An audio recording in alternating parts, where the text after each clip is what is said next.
Donc merci à Isabelle de m'avoir invitée pour la deuxième fois. Je crois qu'il y a 2 ans. Deuxième fois. Donc merci à ceux qui reviennent, qui sont là, le visage connu. La dernière fois, on avait parlé sur la psychogénéalogie et le transgénérationnel d'une manière globale, générale. Et là, aujourd'hui, j'ai proposé un thème plus spécifique qui va être le couple. Donc je vais quand même un petit peu expliquer qu'est-ce que le transgénérationnel, qu'est-ce que la psychogénéalogie, hein, pour ceux qui connaissent un tout petit peu ou qui ne connaissent pas. Après, on entrera plus directement dans le couple. Alors, qu'est-ce que nous raconte la vie de nos ancêtres, hein? On connaît l'histoire de nos familles, on connaît l'histoire de nos grands-parents, arrière-grands-parents, si on a eu la chance de les connaître ou de connaître leur histoire. Au-delà de ce qu'on connaît d'eux, de ce qu'ils ont vécu, il y a des forces, comme dit, inconscientes, qui viennent de leur trauma, de ce qu'ils ont vécu avec difficulté, avec traumatisme, douleur, qui nous influencent. C'est-à-dire que si on regarde la vie d'un individu,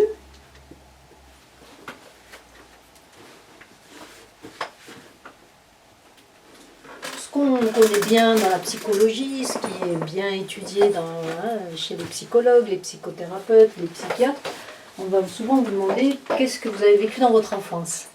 Parce que c'est là où on se construit, on construit sa personnalité, on construit sa psyché. Donc, l'enfance. Là, ça, on s'y intéresse beaucoup. Dans l'enfance, de plus en plus, on va introduire un petit morceau plus spécifique de l'enfance, où on a déjà pris un corps, mais on n'est pas encore autonome, c'est la vie intra-utérine. Là aussi, on se rend compte de plus en plus que ce qu'on a vécu pendant les 9 mois, on est dans le ventre de notre maman, a des influences sur notre comportement, nos attitudes, nos choix, notre vécu. Donc ça, c'est bien connu maintenant. La vie intra-utérine, l'enfance. Ensuite, il y a ma vie d'adulte. C'est-à-dire que je vis un certain nombre de traumas, de faits, de situations qui peuvent me traumatiser, comme des divorces, des licenciements, le deuil d'un partenaire, d'un enfant, qui font que je peux aussi m'affaiblir en tant qu'adulte. Nous, ce qu'on va regarder aujourd'hui, ce soir, c'est ce qu'il y a avant que j'arrive. C'est-à-dire dans quel chaudron je suis tombée, dans quelle famille je suis arrivée. Donc c'est tout ce qu'on va appeler le transgénérationnel, la psychogénéalogie. C'est tout ce qui est avant ma naissance. Alors certains vont me dire, oh, mais est-ce que vous parlez des vies antérieures, etc. Non, parce que ça fait appel aux croyances religieuses, philosophiques de chacun. Là, je reste vraiment dans des choses qui ont existé, mais souvent on ne fait pas le rapport, on dit, mais moi j'étais pas là, je ne l'ai pas vécu ça. Pourtant, on se rend compte que, à cause du lien que je peux avoir avec ma famille, qui est un lien vraiment très très fort, on va y revenir pourquoi, tous ces faits qui se sont passés avant ma naissance m'influencent. Alors peut-être qu'on va faire un petit rappel, coupure de portable. Voilà. C'est la famille qui appelle. Voilà, c'est la famille. Tu peux plier ta chaise, Marie, la chaise bleue, c'est Eugène pour bouger. Voilà. Je vais m'asseoir éventuellement, mais je crois que debout, je suis pas mal. Donc, avant ma naissance, il y a un certain nombre de faits qui m'ont influencé, juste parce que je fais partie de cette famille-là. Au-delà de cette famille, je fais aussi partie d'un pays qui a vécu aussi un certain nombre de traumatismes, ce qu'on va appeler, bien sûr, l'inconscient plus collectif, hein, c'est-à-dire que j'appartiens à une collectivité.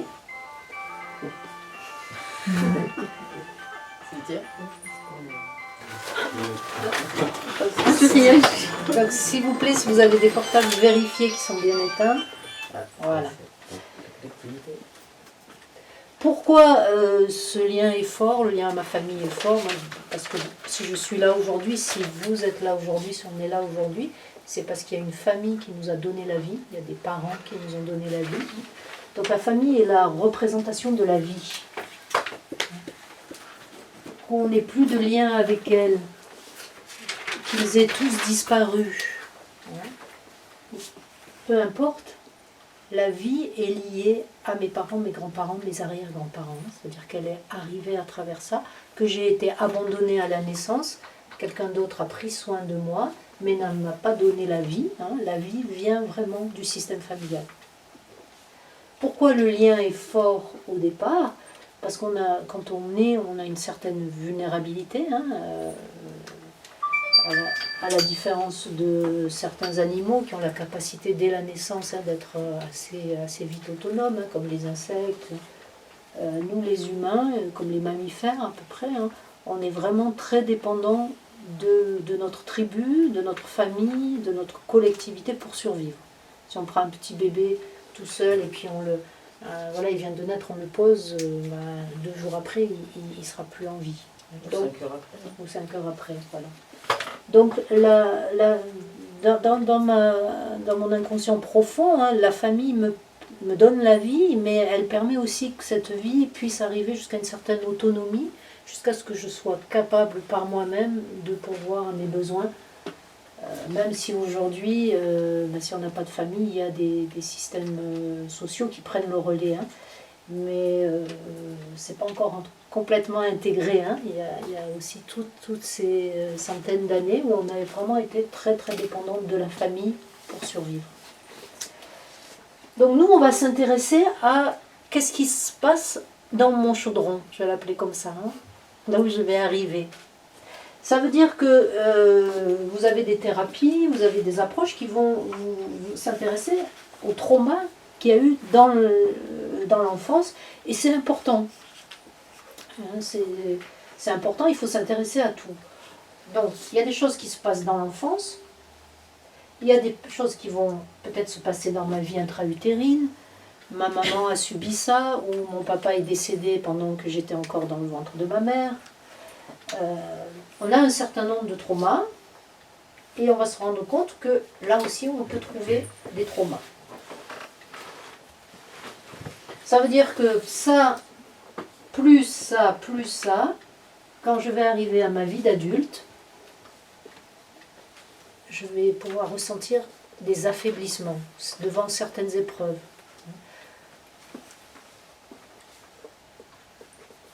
Des difficultés à trouver ma place, des maladies.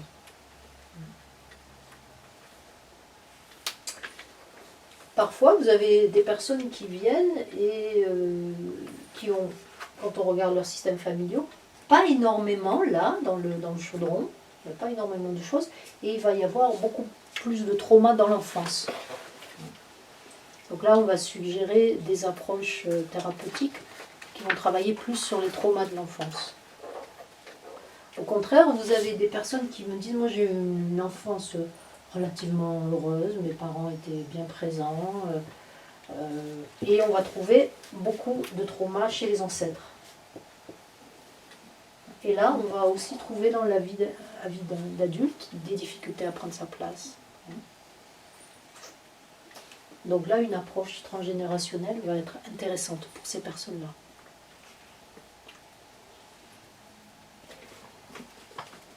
C'est d'autant plus intéressant parce que, comme je vous le disais tout à l'heure, souvent on a l'impression que je ne l'ai pas vécu, donc pourquoi ça devrait m'influencer, Donc c'est souvent des choses on n'a pas prise dessus. J'ai envie de dire parce qu'on ne connaît pas l'ennemi, on ne connaît pas ce qui s'est passé, donc on ne connaît pas le lien, on ne voit pas le lien. Depuis longtemps, cet aspect inconscient familial existe hein, dans les démarches thérapeutiques. Jung en parlait, hein, Carl Jung en parlait, de l'inconscient familial. Donc vous voyez, c'est pas tout nouveau, hein, c'est vraiment quelque chose qui maintenant sort de plus en plus. Et il y a même des scientifiques qui s'y intéressent et qui font des expériences scientifiques autour de ça. Il y a une expérience qui est assez intéressante qui a été faite sur des souris, donc aux États-Unis par une scientifique du Colorado qui a pris un petit lot de souris et on les a traumatisées. C'est-à-dire qu'on ne leur a pas donné à manger et on les a stressées. Difficulté d'apprentissage, on s'est rendu compte que sous l'effet du stress et de la malnutrition, ces souris avaient des difficultés à exécuter les petits exercices qu'on leur demandait de faire. Ok, ça, on comprend bien, hein, traumatisé dans l'enfance, traumatisé dans la vie d'adulte, j'ai du mal à faire les exercices qu'on me propose. Ces souris-là ont des bébés. Elles ont du mal à les nourrir, elles ont du mal à être présentes pour ces bébés. On se dit, c'est normal. Hein, elles-mêmes ont été mal nourries, elles ont du mal à prendre soin de leur progéniture. La progéniture, donc la deuxième génération, est bien nourrie, n'est pas stressée. Donc, pas de traumatisme d'enfance, pas de traumatisme de vie d'adulte. Cette génération, deuxième génération de souris, a des bébés qui, eux-mêmes, les petites souris, ont du mal à exécuter les exercices. Alors qu'elles ont eu une maman bien nourrie, pas stressée, et elles-mêmes ont été bien nourries et pas stressées. Donc le problème était chez les grands-mères. Oui. À partir de la 4e génération de souris, de nouveau, les souris sont capables d'apprendre et d'exécuter les exercices comme il faut. Donc vous voyez, il y a vraiment maintenant hein, tout le côté scientifique qui s'intéresse à ce qui se transmet d'une manière inconsciente. Ou on pourrait dire certainement quelque part à travers la génétique aussi, hein, la présence du parent, la présence du grand-parent. Voilà, hein, donc c'était un peu pour vous situer notre approche. Hein, on va s'intéresser à ça, et particulièrement ce soir le couple. Bien sûr, le couple il va être aussi influencé par ce que j'ai vécu dans mon enfance et par ce que j'ai vécu dans mes différents couples, peut-être, hein, si je suis en milieu de vie. Mais c'est comme une maison. Hein, on pourrait dire que le chaudron, c'est comme les fondations d'une maison. Plus les fondations vont être solides, plus la maison qui sera bâtie dessus va être solide. Si j'ai des bonnes fondations, mais mes matériaux que j'utilise, ils sont plus ou moins bons, je peux réparer la maison. Mais si la maison ne va pas bien et que le problème vient des fondations, vous voyez, ça va être plus difficile à ce que la maison tienne bien debout. Alors le couple, ça va par rapport à ça, c'est clair ? Ouais.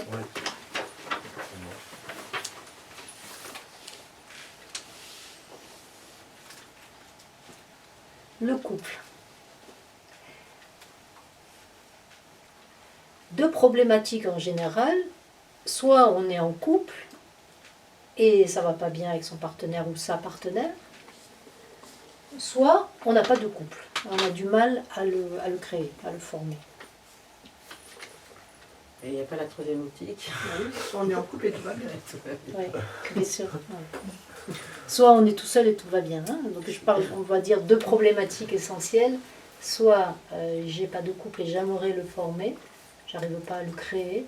Soit je suis en couple et ça va pas bien et ça se reproduit. Je divorce et je recrée un couple et ça va pas de nouveau. Donc nous, ce qu'on va faire dans cette approche, c'est qu'on va déjà regarder les couples dans le système familial. Comment va le couple dans mon inconscient familial? Donc, qu'est-ce que je vais trouver comme couple? Ben déjà, le couple de mes parents. Ok. Ça c'est le père et ça c'est la mère. On y reviendra tout à l'heure. Après, qu'est-ce que je vais trouver comme autre couple qui m'influence? Parce qu'il y en a beaucoup, hein. Il y a le couple de mes oncles, de mes tantes. Les grands-parents. Voilà, on va trouver le couple des grands-parents. Donc il y a deux couples là, le couple des grands-parents paternels et le couple des grands-parents maternels. Donc nous, dans notre approche, on va déjà regarder comment sont ces couples. Qu'est-ce qu'ils ont vécu?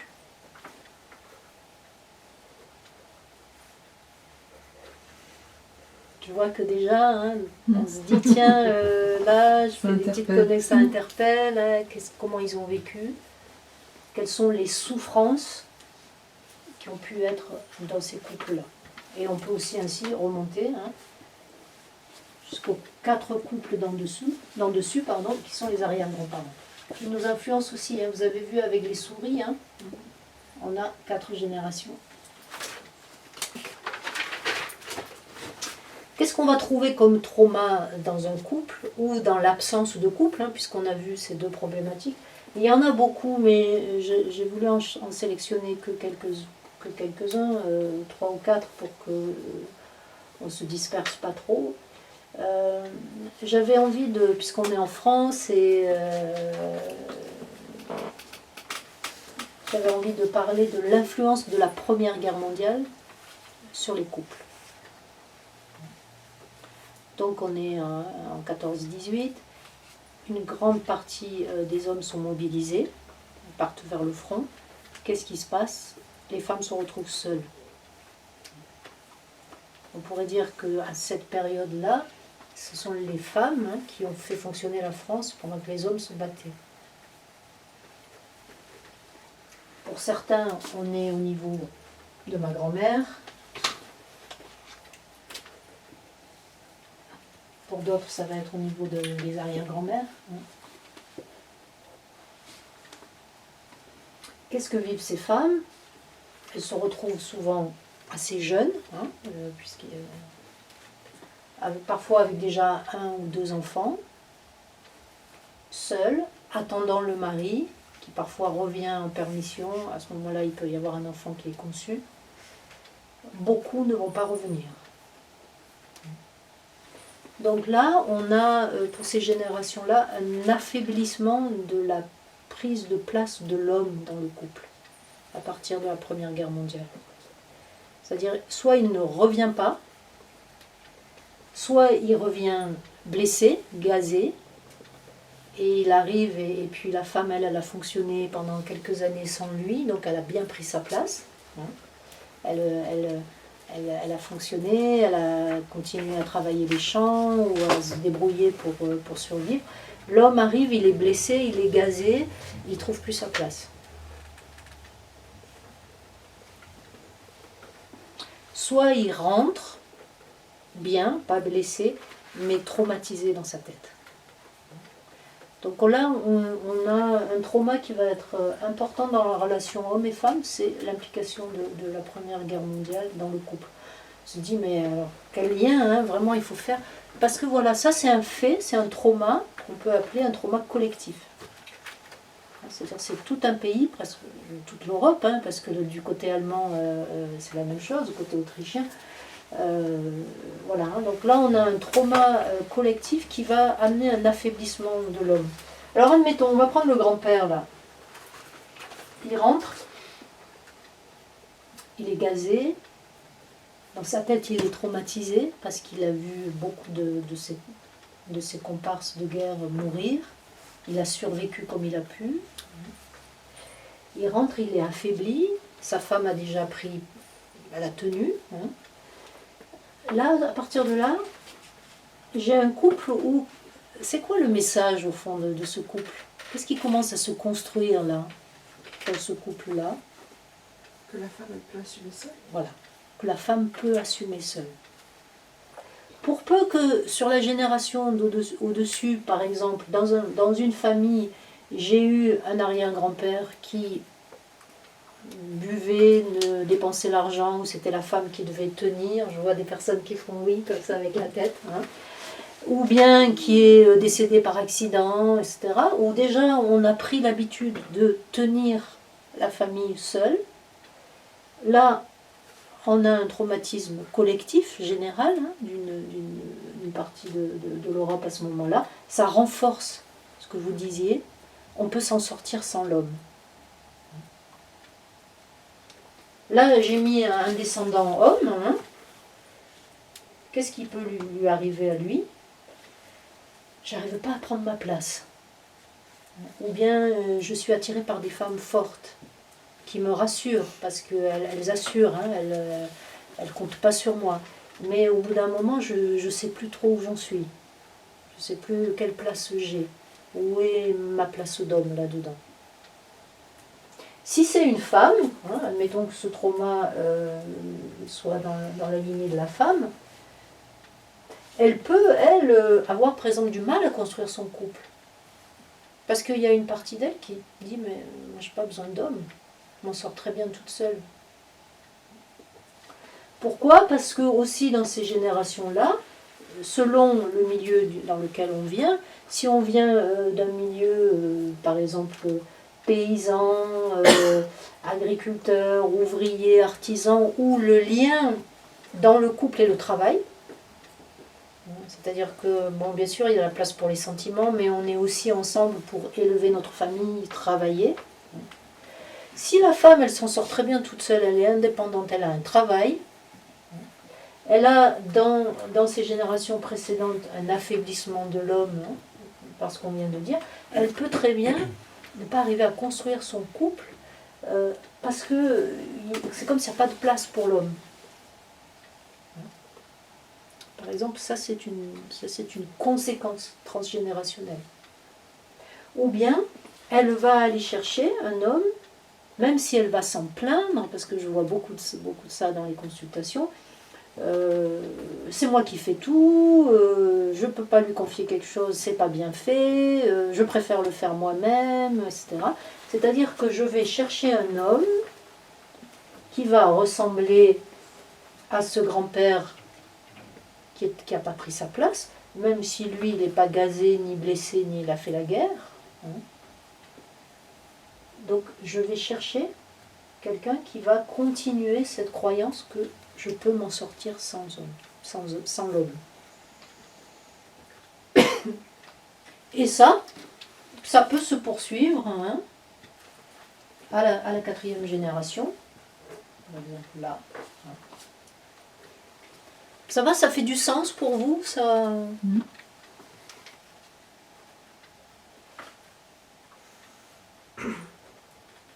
Alors là, j'ai parlé de la guerre, hein, mais vous avez bien vu que la guerre, on pourrait dire, admettons, hein, que ça a touché cette génération-là. Hein. Mais on a certains systèmes familiaux, par exemple en Suisse, où je travaille aussi, qui sont moins touchés par la guerre, où on va avoir plus des arrière-grands-pères qui sont morts d'accidents, de noyades, et ça peut là aussi donner tout un affaiblissement de la lignée d'hommes qui descend. Des questions par rapport à ça Même si on n'a pas connaissance de la vie des grands-parents et des arrière-grands-parents, on est influencé. On est encore plus influencé si on n'a pas connaissance. Pourquoi? Parce que quelque part, j'ai besoin de connaître l'histoire de ma famille. J'ai besoin de pouvoir m'y appuyer dessus. J'ai besoin de connaître... c'est comme si vous ne vous rappeliez plus rien de votre enfance. Et là, c'est des hommes, mais quand c'est des femmes qui mouraient beaucoup en couche... Voilà, je vais y venir. Hein, c'est le deuxième exemple que... Voilà, c'est le deuxième exemple que j'ai choisi, c'est ce qui a touché plus les femmes. Donc, moins je connais l'histoire de ma famille, plus elle m'influence. Ouais. Plus je connais, moins... Non, moins je connais, plus elle m'influence. Plus je vais connaître, plus c'est dit, c'est exprimé. Là, on en vient à tous les secrets, tout ce qui est lié au secret. Hein, c'est pas le thème de ce soir, mais quand c'est dit, quand le grand-père dit, voilà, j'ai vécu ça et ça à la guerre, ça a été difficile, ça a été terrible, c'est dit, c'est exprimé, on sait pourquoi il est triste. On arrive à le relier à quelque chose. Mais quand c'est tu, quand c'est non dit, ça reste, ça descend dans l'inconscient, ça reste sournois et ça me contrôle et ça me mobilise d'autant plus. Pardon, à ce moment-là, on a tous un grand-père ou un père, ou un parent, un arrière-grand-père qui est allé à la guerre, donc il y a beaucoup de familles de touchées. Oui. C'est pour ça que je l'ai choisi. Hein. C'est un grand affaiblissement en France. Hein. C'est ce qui s'est passé pendant la Première Guerre mondiale.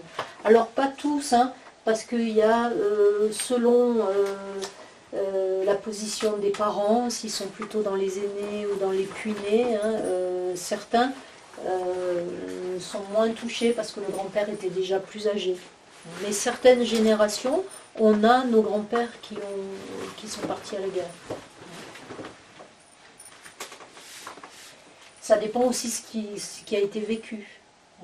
S'il était cuisinier un peu en arrière du front, il va moins être traumatisé que quelqu'un qui était vraiment devant le front, qui a été gazé, qui a perdu son meilleur ami. Vous avez des familles qui ont perdu plusieurs enfants hein, avec la Première Guerre. Hein. Et en plus, c'était plus des campagnards, en fait, c'est des fermiers. Pas forcément, hein, tout le monde était mobilisé, mais les femmes sont restées seules. Donc elles ont pris à ce moment-là, et d'ailleurs c'est vraiment après la Première Guerre, puis ensuite la Deuxième, hein, où le féminisme est monté, c'est-à-dire que tout d'un coup les femmes se sont dit, mais on peut y arriver sans les hommes. Hein. C'est-à-dire que le couple n'était plus autant indispensable qu'il l'avait été auparavant. Où on avait besoin de l'homme, on avait besoin de la femme pour faire les enfants, pour s'occuper des enfants, on a besoin de l'homme pour qu'il travaille et qu'il nourrisse la famille. Et là, les femmes se sont dit, mais on y arrive toutes seules, on arrive à tout faire. Et 3, 4 générations après, on trouve des femmes qui y arrivent très bien toutes seules. Et du coup, elles ont du mal à construire leur couple. Là, j'ai pris la guerre, mais comme vous avez compris, ça peut être un affaiblissement où l'homme, tout d'un coup, sur 1 ou 2 générations, ne prend pas sa place. Parce qu'il a un accident, il est blessé, il est diminué. Hein, Un autre exemple que vous disiez, que j'avais envie de prendre aussi, ça c'est ce qui a touché les hommes, c'est la guerre. Et puis ce qu'on va avoir dans les générations qui a beaucoup touché nos grands-mères et nos arrière-grands-mères, c'est les morts en couche. Donc là, ça touche directement le couple. Je vais prendre de ce côté, par exemple. C'était un fléau hein, à l'époque. Hein. Il y avait beaucoup de femmes qui mouraient en couche. Il y avait beaucoup d'enfants aussi. Hein. Il y avait certaines familles plus modestes ou des familles de paysans qui avaient beaucoup d'enfants. Donc les grossesses s'enchaînaient, la femme était affaiblie. Il n'y avait pas toute l'hygiène qu'il y a maintenant. Alors, la question qu'on va se poser, c'est, en général, quand il y a une femme qui meurt en couche, soit, admettons que c'est le grand-père, soit le grand-père se remarie, soit il ne se remarie pas. S'il se remarie, je vais enlever de ce côté pour expliquer. Il se remarie, donc il a une deuxième femme, je vais la marquer F2. Là, je vais mettre un petit cœur qui se brise. C'est-à-dire que là, il y a un couple qui est rompu, hein, qui est blessé par la mort, aussi de nouveau comme la guerre, hein, tout à l'heure. Il reprend femme. Souvent, parfois, je le vois beaucoup dans les systèmes familiaux, ça se fait très vite, surtout s'il y a beaucoup d'enfants. Parce que l'homme n'était pas habitué à ces époques-là à s'occuper tout seul des enfants. Donc soit on fait appel à une maman, mais si elle est proche ou si elle est par là, mais elle-même a pu déjà avoir beaucoup d'enfants, ou à une sœur célibataire qui viendra s'occuper. Mais très vite, on peut reprendre femme pour s'occuper des enfants. Ça veut dire que la deuxième, je vais mettre un petit cœur un peu en pointillé comme ça, elle est moins vue en tant que femme, en tant qu'épouse, elle va être vue surtout comme une maman, pour être la maman des enfants que j'ai déjà eus. Souvent d'ailleurs, ça arrive souvent, on épousait la sœur. S'il y avait une sœur qui était libre, on épousait la sœur. Ou la bonne, voilà, qui avait déjà l'habitude de s'occuper des enfants. C'est-à-dire que là, il y a beaucoup moins de passion, de sentiments. On va au plus vite, on va au nécessaire.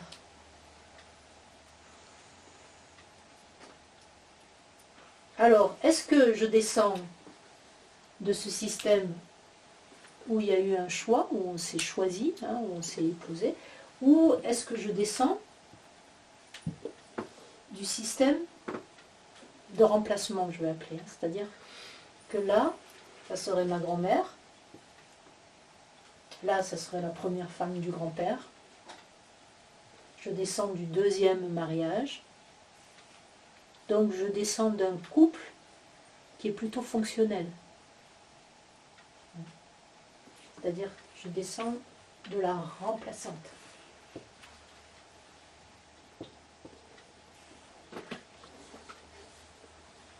Celle qui va avoir surtout une fonction de mère. Je vais la prendre parce qu'elle va être mère pour mes enfants. Cette femme-là, en général, d'ailleurs, dans son enfance, elle est parfois, souvent, dans les aînés des enfants, parce que déjà, petite, elle a dû participer à aider la maman à s'occuper des autres. Donc déjà, petite, elle est habituée à être maman.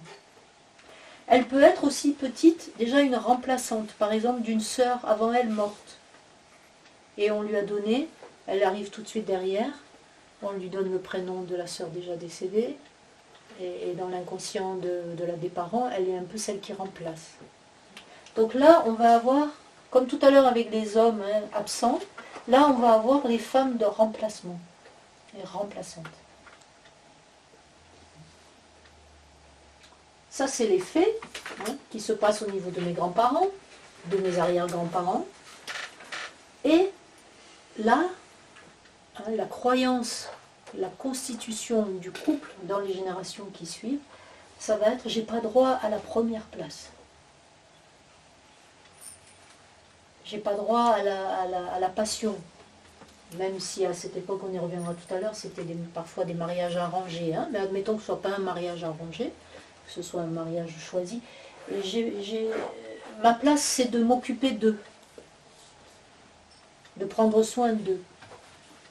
Et là, petit à petit, on va avoir des femmes, des générations qui suivent, c'est-à-dire souvent des filles et des petites filles, parce que là on touche plus bien sûr les femmes.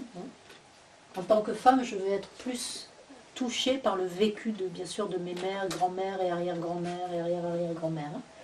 Et là on va avoir des femmes qui de nouveau dans le couple soit vont être les amantes, c'est-à-dire la remplaçante de ce que la femme officielle ne peut pas donner, n'arrive pas à donner. Donc je pourvois à ça. Ou bien, puisqu'à cette époque on a beaucoup de familles recomposées, c'est-à-dire j'épouse un homme qui a déjà des enfants, avec une femme qui est bien vivante, elle, mais le week-end, les enfants ils sont là. Et puis peut-être que lui, il ne saurait pas trop s'en occuper. Et moi, je vais aller vers un homme comme ça, et je vais m'occuper de ses enfants, d'être là, d'être bien là. On est bien d'accord, la maman officielle n'est pas morte, mais le mécanisme est le même. C'est un homme qui n'y arrive pas tout seul. Et ça va créer des conflits, parce que ce n'est pas mes enfants, et parce que ça prend beaucoup de place. Et que moi, j'aimerais bien qu'ils me fassent mes enfants à moi. Alors, bien sûr, on va les faire. Puis tout d'un coup, ça fait beaucoup. Il y a mes enfants, puis il y a les siens, et puis c'est pas les miens. Et vous voyez, voilà.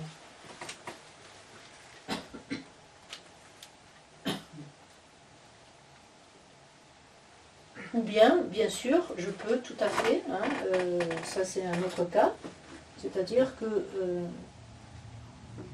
je me mets avec un homme, hein, qui a eu une première femme, qui est bien sûr décédée aussi, pas en couche, hein, mais décédée d'accident, de suicide, etc. Et on sent, par exemple avec des enfants ou pas, mais on sent que l'homme est encore quelque part pris par cette histoire. Et moi, je viens en deuxième, et j'essaye de trouver ma place.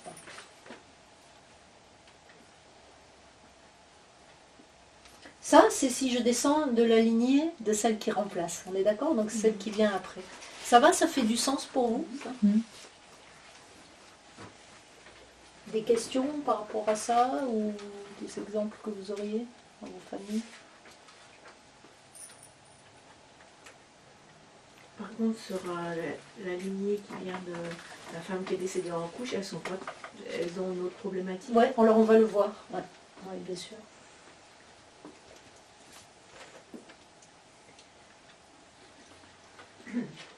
Là, il y a plusieurs possibilités. Hein. Ça touche moins directement le couple. Là, on est vraiment dans le couple, hein. C'est-à-dire la deuxième femme. Pourquoi je suis choisie?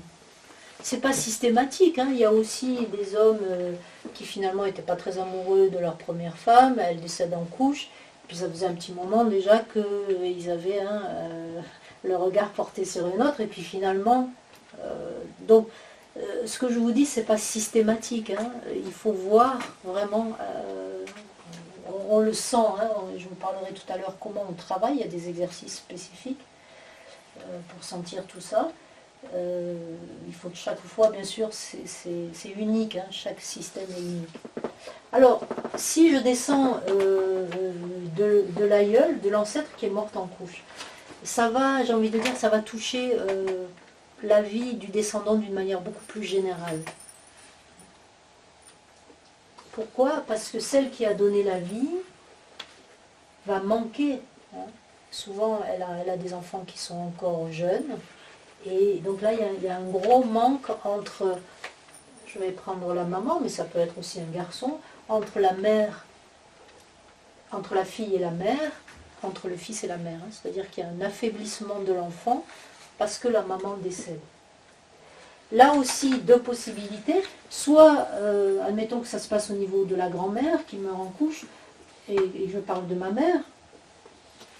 Soit ma maman était déjà née avant, pendant l'accouchement, hein, c'est-à-dire qu'elle fait partie des enfants déjà nés. Soit elle est l'enfant de l'accouchement. Donc c'est très différent, hein. Là on a deux approches différentes.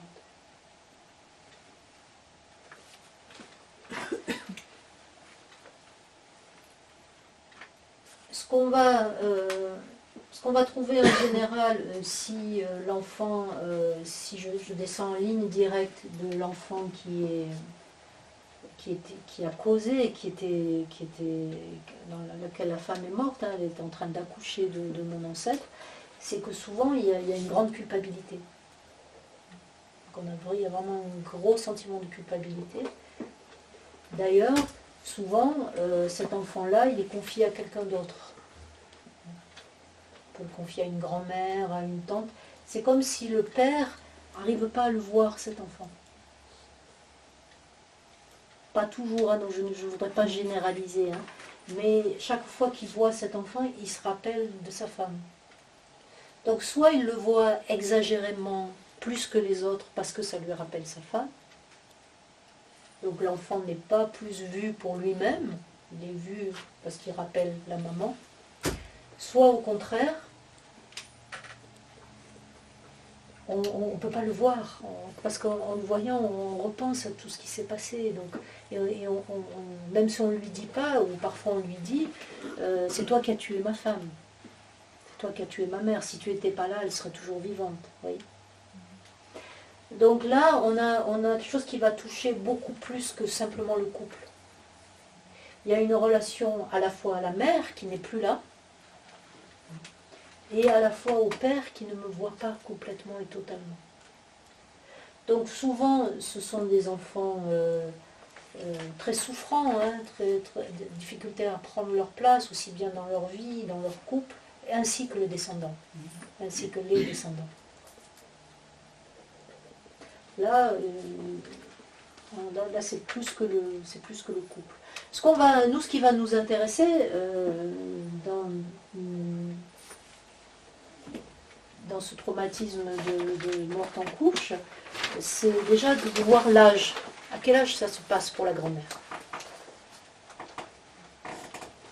C'est-à-dire qu'elle meurt, on va le voir à quel âge ça se passe pour la grand-mère, et aussi à quel âge ça se passe pour le grand-père. À quel âge il devient veuf. Admettons qu'il y a la maman, et là on a un garçon.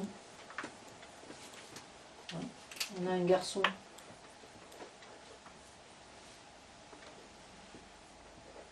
Qu'est-ce que vous vivez, vous? Ça peut être mon consultant qui vient en consultation. Qu'est-ce que vous avez vécu à l'âge où votre grand-père est devenu veuf? On peut trouver un divorce.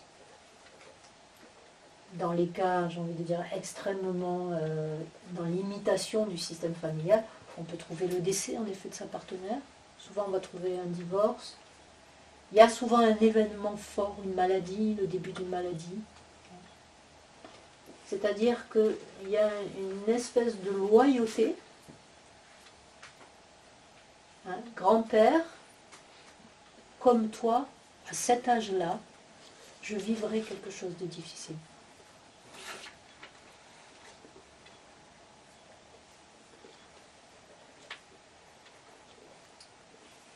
Ce que je n'ai pas dit au début, c'est que par rapport aux événements de mon système, je vais être dans l'imitation, la loyauté, inconsciente hein, bien sûr, c'est-à-dire ce que je suis en train de vous dire, grand-père au même âge que toi, sans le savoir, hein, les gens ils me disent, ah mais en remplissant votre formulaire, ah mais j'ai découvert que au même âge mon grand-père avait perdu sa femme.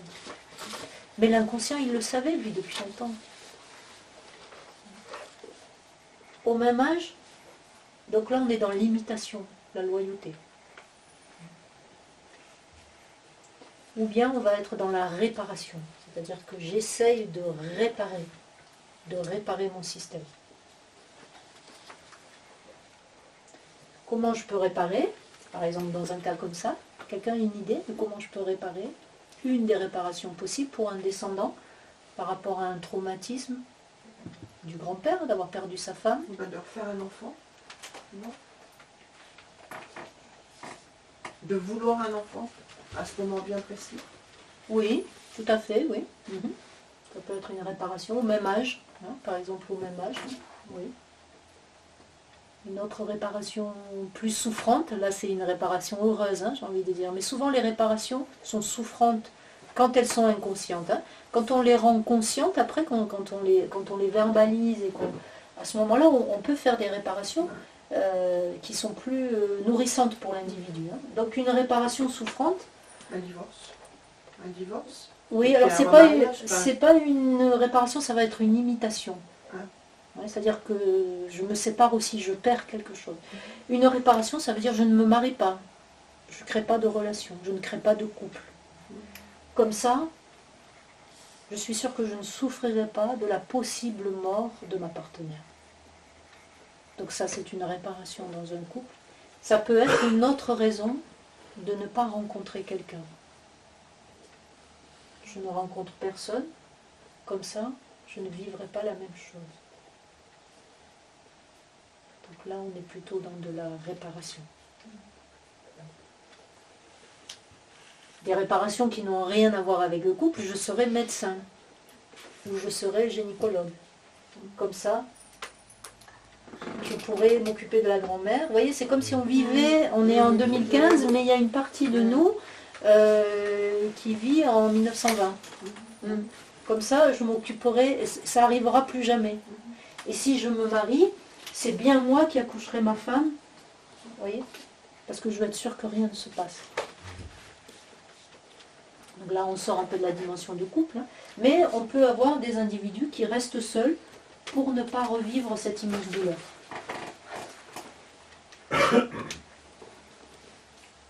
Ça va, ça fait du sens? Bon.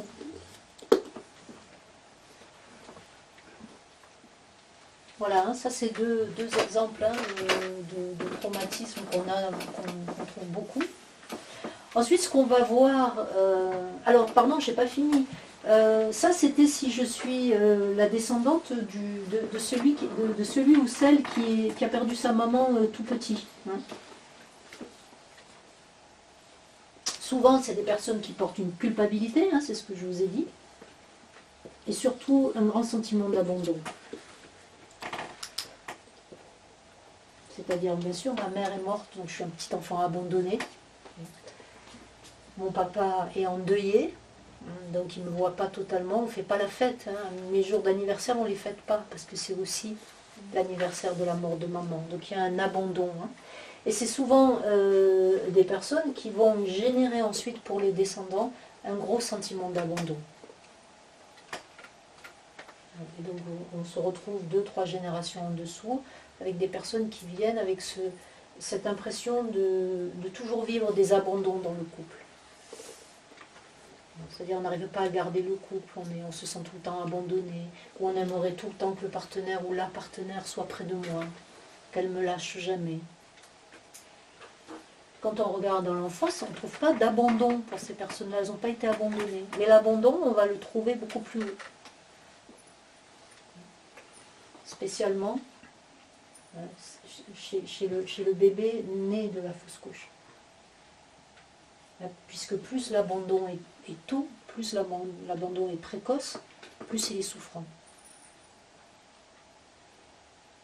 Autre chose, souvent quand F2 vient, si on a la chance que c'est la sœur, hein, peut-être qu'on a encore le droit d'entendre parler de sa maman, celle qui est morte. Mais souvent à ces époques-là, maintenant mourir en couche d'ailleurs c'est assez rare, hein, maintenant ça arrive hein, bien sûr, mais dans nos régions, dans nos civilisations ici c'est plus rare, mais quand ça se passe on en parle, c'est plus tabou. À ces époques-là ça restait encore tabou, c'est-à-dire c'est quelque chose après on n'aimait pas en parler. Pourquoi? Parce qu'il peut y avoir hein, chez l'homme un certain sentiment aussi de culpabilité, hein. C'est moi qui ai mis ma femme enceinte et c'est à cause de moi qu'elle est morte. Ou une espèce de malédiction, hein. Ça s'est bien passé et puis ce bébé-là... Donc il y a un fort sentiment d'abandon parce que la mère n'est pas là et parce qu'on ne peut pas en parler. On ne pouvait pas forcément en parler.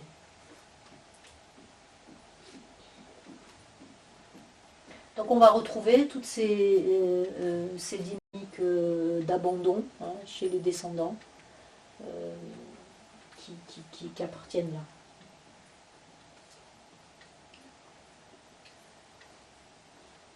Et si les enfants sont abandonnés du premier couple, ça augmente Bien sûr. le sentiment. Oui. Alors si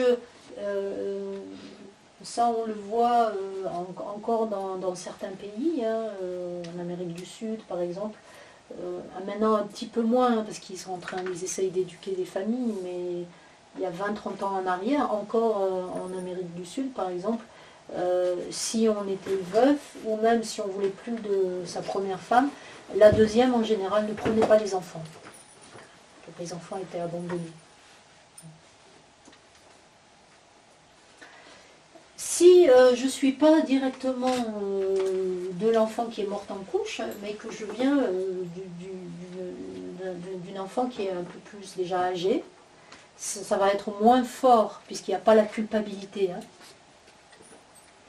La culpabilité est très très forte, il y a l'abandon et la culpabilité, qui va aussi de nouveau s'incruster dans le couple.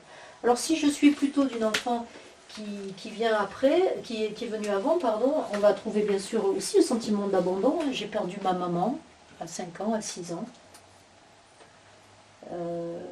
Je peux, si je suis dans les aînés, dans les premières, et que mon papa ne se remarie pas, je peux prendre la place de la petite femme à la maison. Et là, je peux aussi, on peut trouver dans les descendants, surtout femmes, aussi des difficultés à construire son couple. Parce que d'une certaine manière, je suis faite pour m'occuper des enfants des autres. et pas vivre un couple, puisqu'avec mon père, je ne peux pas vivre de couple, je ne peux pas vivre de sexualité, je ne peux pas avoir d'enfant. Mais c'est la place que j'ai prise, c'est de remplacer maman. Et de prendre soin de ses enfants. Et là, on peut avoir dans les descendantes des personnes qui vont avoir même de la stérilité, hein, des difficultés à avoir des enfants, puisque si j'ai un enfant, je suis enceinte, je peux mourir. Et je suis, dans mon programme, moi je suis programmée pour remplacer celle qui est morte et m'occuper de ses enfants à elle.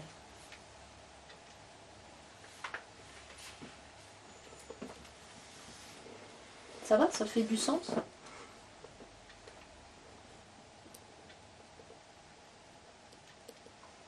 Ce qu'on va aussi regarder, bien sûr, ça va être plus pour les personnes qui n'arrivent pas à construire leur couple.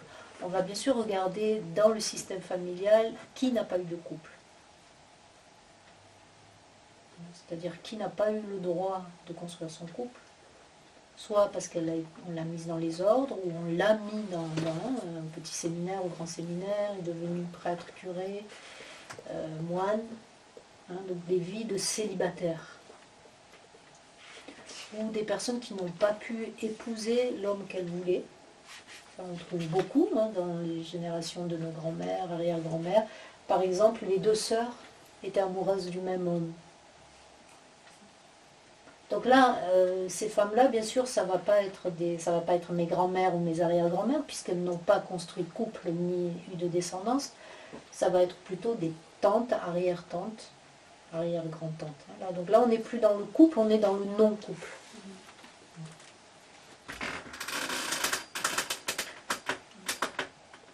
Des personnes qui ont eu des fiancés, hein, ça on le retrouve beaucoup à la guerre, on allait se marier, la guerre s'est déclarée, ils ne sont jamais revenus.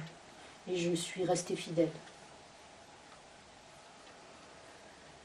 Donc dans un système où on va regarder le couple, qu'est-ce qui vit, hein, comme trauma, difficulté, là j'en ai nommé que quelques-unes, on va regarder le non-couple, l'absence de couple. Et on va aussi regarder comment je rebondis après un veuvage, après une séparation. Par exemple, j'efface.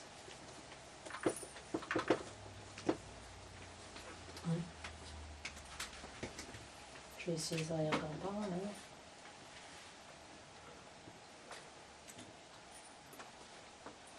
Je vais prendre des exemples avec les hommes puisqu'ils sont là.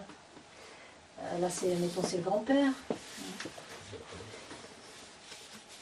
Il y a plusieurs enfants, on va lui mettre ses enfants comme ça. Admettons que le grand-père devienne veuf à 45 ans. Sa femme meurt, d'une maladie, d'un accident, etc. Ce qui va m'intéresser, c'est comment il rebondit après.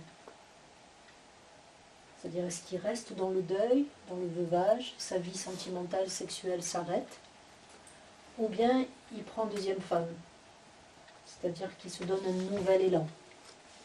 Pas pour remplacer les enfants, hein, comme on a vu précédemment, parce que bon, il a 45 ans, hein, peut-être les enfants sont déjà un peu grands, mais est-ce qu'il rebondit ou est-ce qu'il s'arrête? Ça va être important au niveau de mes blessures affectives. Est-ce que dans mon système, les blessures affectives font que je m'arrête, j'avance plus. Je m'en remets pas. Peut-être que je deviens alcoolique à ce moment-là.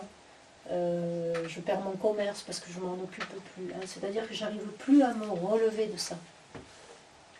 Ou bien, j'ai un grand-père, lui, qui va de l'avant. Et dans les descendants, hop, on va certainement trouver un petit-fils qui a 45 ans, vit quelque chose de particulier. Et si derrière il y a eu les ressources dans le système pour le traverser, pour aller plus loin au niveau affectif, ben peut-être que le divorce, je le traverse et je me donne le droit de recommencer ma vie. Si ce n'est pas le cas, et ça c'est tout le travail qu'on va faire, bien sûr en thérapie, c'est d'être conscient de ça, du lien. Si ce n'est pas le cas, c'est de pouvoir dire, grand-père, ça a été ton choix de t'arrêter, d'arrêter ta vie sexuelle, sentimentale à cet âge-là. Moi, j'ai un risque avec ça. Je vais faire un autre choix. Avec respect, hein, avec compassion pour ce que tu as vécu, mais je me donne la possibilité d'aller vers autre chose.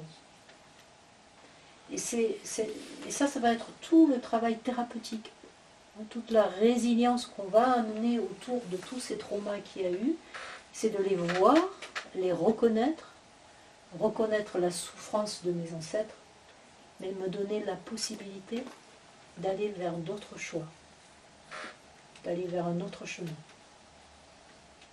Et continuer à faire partie de cette lignée, même si moi, à 45 ans, je refais ma vie. Et si le grand-père a pris deuxième femme, ben j'aurai encore plus d'énergie pour le faire. Grand-père, tu as réussi, toi. Tu as réussi à te relever de cette épreuve. Je vais m'appuyer sur toi et je vais réussir à me relever de la mienne.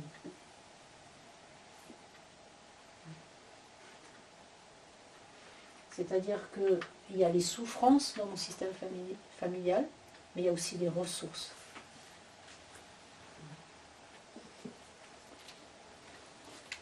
Grand-mère, tu as adoré ton premier fiancé, qui est mort à la guerre, par exemple. Moi, je vais me donner le droit d'aussi d'ouvrir mon cœur comme tu as pu ouvrir le tien. Mais moi, mon fiancé, il va rester, il va vivre. C'est-à-dire que je prends la passion, je prends l'amour, par exemple, mais je ne prends pas l'événement. Je ne vais pas chercher un homme qui va ressembler à ce fiancé mort. Mais je prends les ressources qu'il y a dans le système, au niveau d'un couple.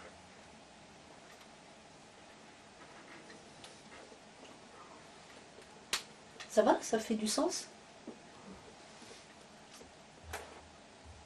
Donc on peut réparer même si on ne connaît pas les grands-parents.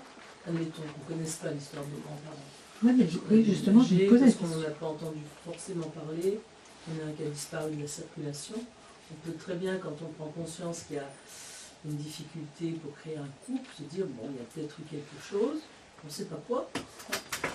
Alors là, on a, oui, voilà, là c'est bien que tu poses cette question, Isabelle, parce que si on n'a pas l'information, si on ne sait pas, les grands-parents sont déjà... Alors on a des exercices, hein, on a des exercices qui vont nous permettre d'entrer dans notre inconscient familial. Ce sont des exercices qui, dans l'inconscient, on a l'information. Vous avez vu avec l'histoire des souris, et je pourrais vous en citer énormément, hein, des histoires comme ça, où au même âge, le même genre de traumatisme. Donc il n'y a plus de doute sur ça. Mais c'est après comment on va arriver à décoder ça. Donc on a des exercices assez simples qu'il faut apprendre à décoder, qui nous permettent de voir où je suis. Mon image familiale, je l'exprime, je la sors à travers ces exercices et je regarde, est-ce que je suis bien à côté de mon partenaire d'aujourd'hui? Ou bien, non, je ne suis pas à côté de mon partenaire d'aujourd'hui, je suis à côté de mon grand-père dans l'exercice. Je me place comme ça. Si je suis à côté de mon grand-père, c'est que je ne suis pas moi, je suis ma grand-mère. Je suis en train de la remplacer, je suis en train de porter son destin. Donc on n'a pas forcément besoin de savoir ce qu'elle a vécu, on a juste besoin de savoir que je ne suis pas là en 2015 bien disponible pour mon partenaire. Je suis en train de porter quelque chose pour elle, pour cette grand-mère. Il suffit de le conscientiser, il suffit d'en être conscient et d'avoir un certain nombre, ce qu'on appelle des phrases de libération, hein, des exercices de libération qui vont pas couper le lien. Hein. Et ça, j'y apporte une grande importance parce que il y a beaucoup de personnes qui disent « Ah, ta grand-mère, elle t'influence, il faut couper le lien. » On ne peut pas couper le lien. C'est comme si je disais « J'arrête de respirer. » On ne peut que transformer le lien. Pourquoi? Parce que ma famille m'a donné la vie. Ça ne veut pas dire que je suis obligée de passer...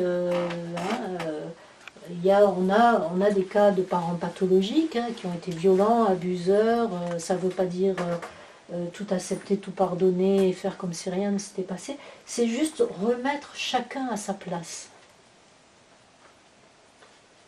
Et dire, voilà, chacun a existé, chacun a eu ses peines et ses difficultés, et moi je suis la descendante de ça, je reconnais que je suis la descendante de ça.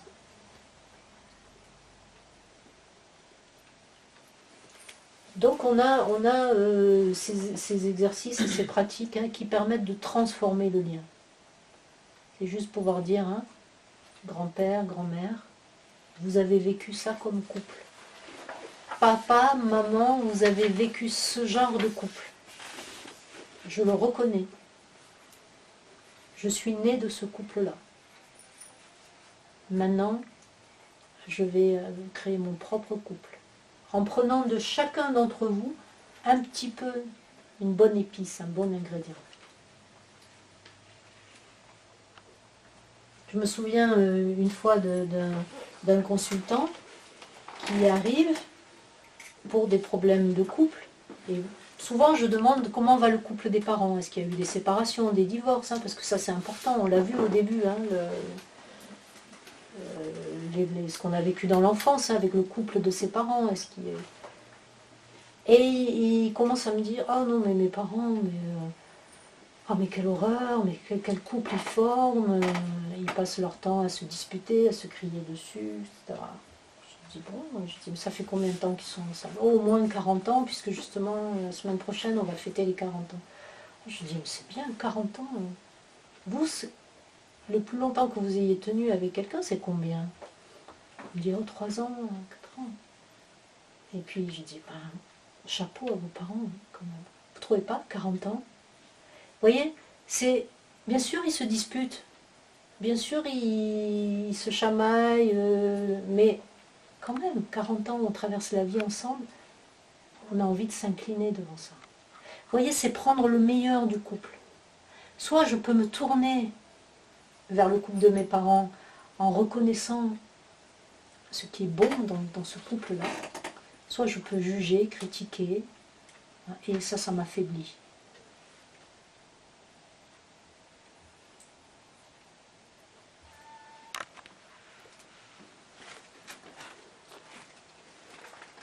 Je ne sais pas si j'ai encore un peu de temps, c'est 8h30.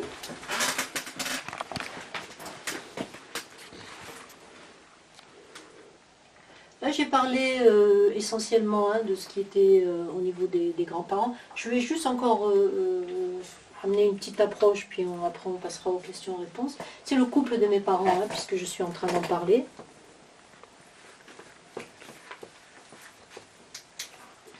Il y a beaucoup de choses au niveau du couple, donc c'est difficile de s'arrêter, parce que c'est passionnant.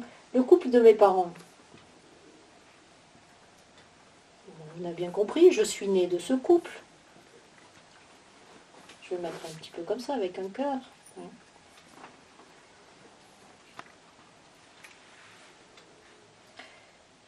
Dans ce couple de mes parents, il y a des blessures. Même, je défie quiconque de me dire, mais je suis avec mon partenaire depuis 30 ans et tous les jours, je n'ai aucune blessure avec lui, je me suis jamais...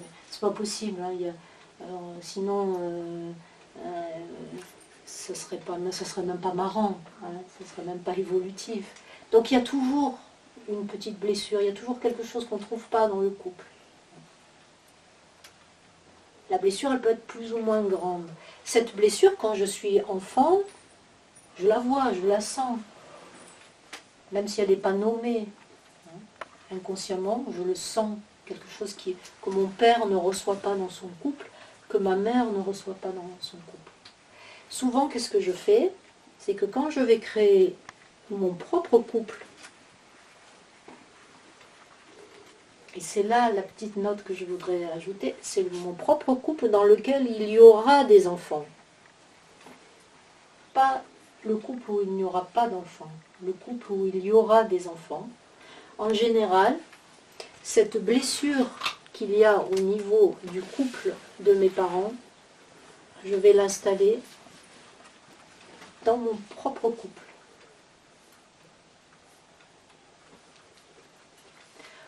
Ça peut être, si je suis un homme, là j'ai pris le cas d'un homme, ça peut être la blessure de mon papa. Par exemple, sa blessure c'est que sa femme avait moins besoin de sexualité que lui, donc il se sentait un peu abandonné, ce côté-là, etc. Hop, moi je peux aller vers une femme qui au bout d'un moment va aussi pas avoir les mêmes besoins. Souvent on va dire, ah ben, je suis allée vers une femme qui ressemble à ma mère, qui est un peu froide. Oui, on peut dire ça, bien sûr, mais on peut dire aussi que quand je suis dans cette situation, je revis la même souffrance que mon papa. C'est-à-dire, papa, je suis allée vers une femme qui ressemble à la tienne. Je ne me donne pas le droit d'être vraiment heureux avec ça dans mon couple. Je peux en tant qu'homme porter la souffrance de mon père, mais je peux aussi porter la souffrance de ma mère. C'est-à-dire, par exemple, elle, si sa souffrance c'était son mari qui est jamais là, qui a des maîtresses, par exemple, qui travaille beaucoup, même en tant que garçon, je peux aller vers une femme qui me trompe, qui est jamais là, qui a un métier passionnant, qui fait de la politique, qui est médecin, qui est jamais là. Maman, même si je suis un garçon, maman, dans mon couple, je revis la même douleur que ce que tu as vécu. Donc là, on est moins haut, mais on n'empêche que si on regardait ce qu'eux ont vécu en haut, hein, on va bien sûr, vous avez compris, hein, trouver des escalades de traumatisme. Alors on va le trouver beaucoup plus facilement, j'ai envie de dire systématiquement quand il y a des enfants. C'est pour ça que souvent les deuxièmes mariages, quand on a des mariages par exemple plus tardifs, où on n'a plus d'enfants parce que la partenaire elle en a déjà de son côté, et puis voilà, hein, la page enfant, on a envie d'avoir des enfants, progéniture est tournée, souvent ces couples-là sont plus épanouis. Parce que c'est dans le couple où il y a des enfants où on va reproduire la blessure. C'est-à-dire que quand je deviens père, quand je deviens parent, dans le couple qui me fait devenir parent, je ramène les blessures du couple qui m'a donné la vie.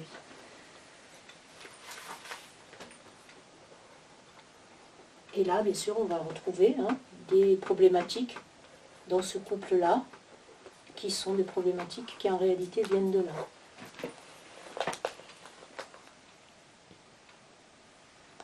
Ça veut dire quoi? Qu'est-ce qu'on a comme solution? C'est-à-dire il faut divorcer, quitter la personne? Pas forcément. On a des approches thérapeutiques qui permettent. Mais il y a déjà un premier soin qui est apporté. C'est papa ou maman. Je vais avoir le droit d'être heureux dans mon couple. Je vais avoir le droit de vivre ma sexualité ou de ne pas me sentir abandonnée dans mon couple, même si vous l'avez vécu. Donc on le conscientise, on le rend conscient.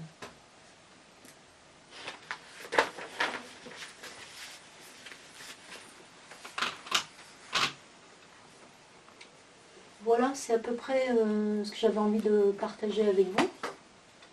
Sur quelques approches du couple à travers le transgénérationnel, à travers l'imitation, la réparation, l'affaiblissement des hommes, l'affaiblissement des femmes. J'aime bien parler des grandes colères des femmes, souvent dans les couples. C'est les grandes colères contre les maris. Et ça, j'appelle ça des grandes colères parce que ce sont des colères qu'on traîne depuis des générations et des générations. Alors qu'aujourd'hui, on est libre, on peut en général à peu près dans nos sociétés épouser qui on veut, on a une certaine liberté en tant que femme, mais je vois beaucoup de couples où c'est un ring de boxe, dans lequel la femme me dit « je ne comprends pas, je suis toujours en colère contre mon mari.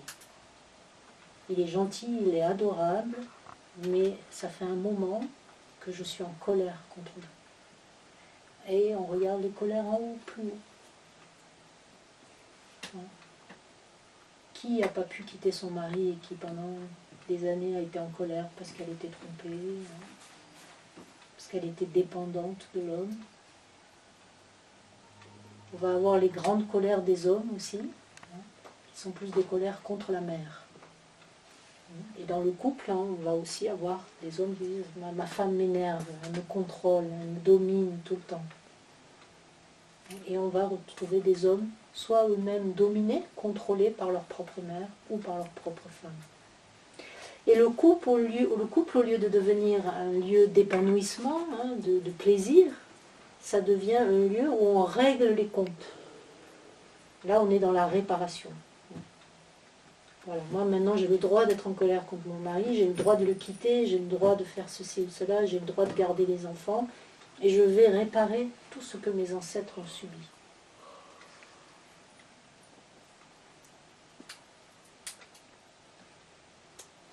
Voilà, je vous remercie de votre attention.